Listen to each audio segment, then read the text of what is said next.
Hi, I'm Larry Koonse for EliteGuitarist.com.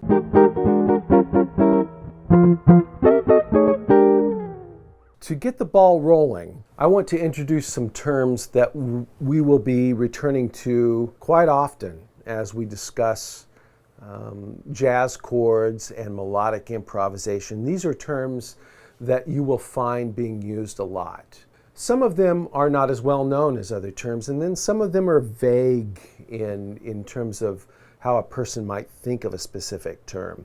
So I want to just sort of get the ball rolling and plant a seed for what some of these things mean so that you can sort of develop your own notion as we move along through these other video lessons. The first term I want to introduce is intervals. And intervals in music are basically the equivalent of some device to measure something, like a yardstick, like a musical yardstick. There's a certain distance between specific intervals. And those intervals can be specified by looking at the guitar. So since we're all guitarists, I'll use that as an analogy. Let's start with a half step. A half step is the smallest possible interval.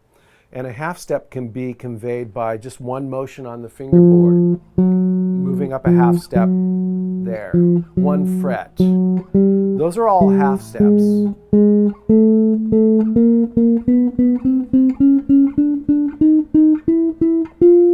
Okay, so now an octave contains 12 half steps. 2, 3, 4, 5, 6, 7, 8, 9, 10, 11, 12. Okay, so there's 12 half steps, which are basically every available chromatic pitch. Now, if you take 2 half steps, that's a whole step. That's another whole step. From here to here is a whole step. 2 frets on the guitar. That's our measurement. So if you want to use the guitar as a measurement, just keep in mind that it's 2 frets distance. Okay? Another interval, the next interval that we should explore if we keep going chromatically up from our starting pitch here, is a minor third. A minor third is 3 half steps. So now our yardstick is a little wider, right?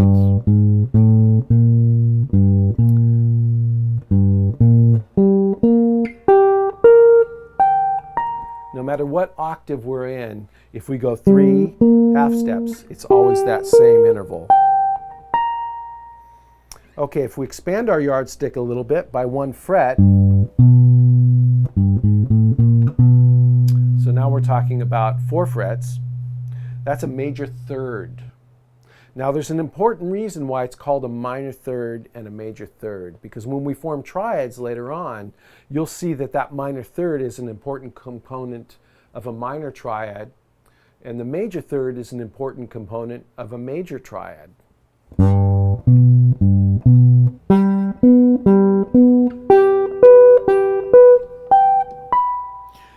Now, sometimes it's easy to get confused about what the interval is, especially if we move to adjacent strings. If I go like this, you don't see that yardstick measurement. I could literally put a yardstick here and measure it. You could see that it's 4 frets. Here, when it's on adjacent strings, you can't see that.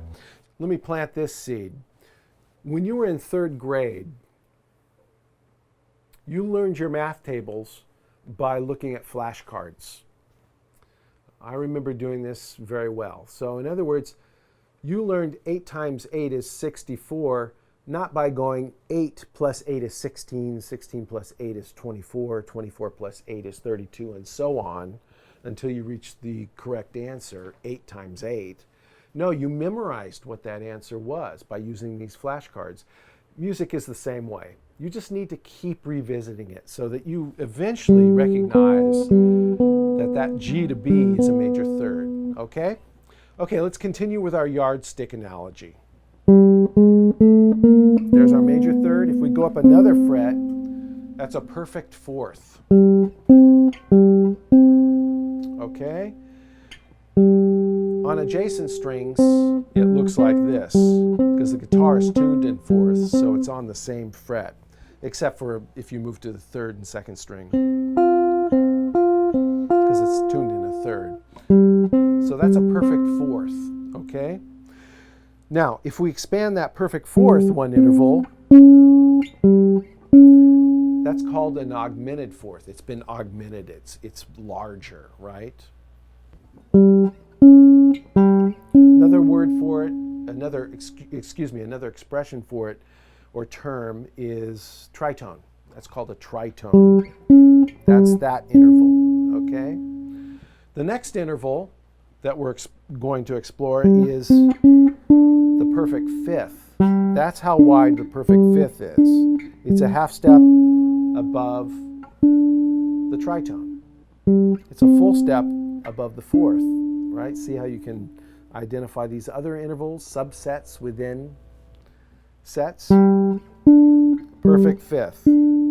Looks like this on the guitar if it's adjacent strings. That's a perfect fifth for a C. You know, I have to measure. There's a tritone. C to G. Okay, our next interval is minor six.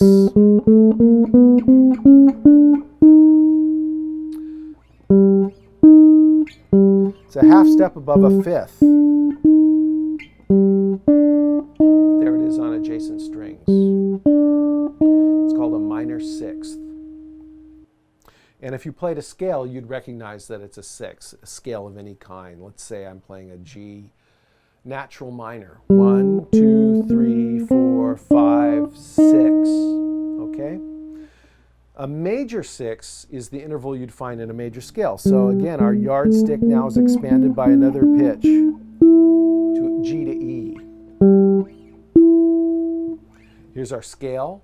1, 2, 3, 4, 5, 6.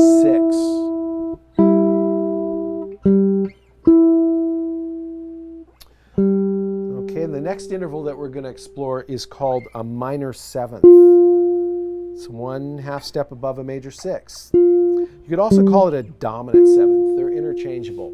This will be useful again later on when we're talking about chord qualities, because it's a minor seven depending on if the third is minor or major above the tonic note. So if we have a minor third, G to B flat, which is a minor third, this interval, if we formed a chord with that pitch, G, B flat, and F, that interval would be called a minor seven, okay?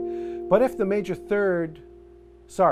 third was a major third, not a minor third, B natural, that interval that we just defined up here would be a dominant seven.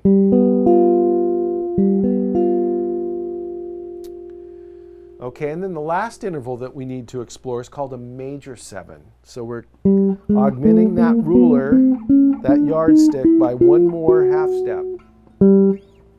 That's a half step beneath the octave. See how those are the same pitches? So another way of thinking, if we go back to the minor or dominant seventh, another way of thinking that interval is it's a whole step, two half steps, right, beneath the octave. See how you measure this stuff? Okay, so a major seven.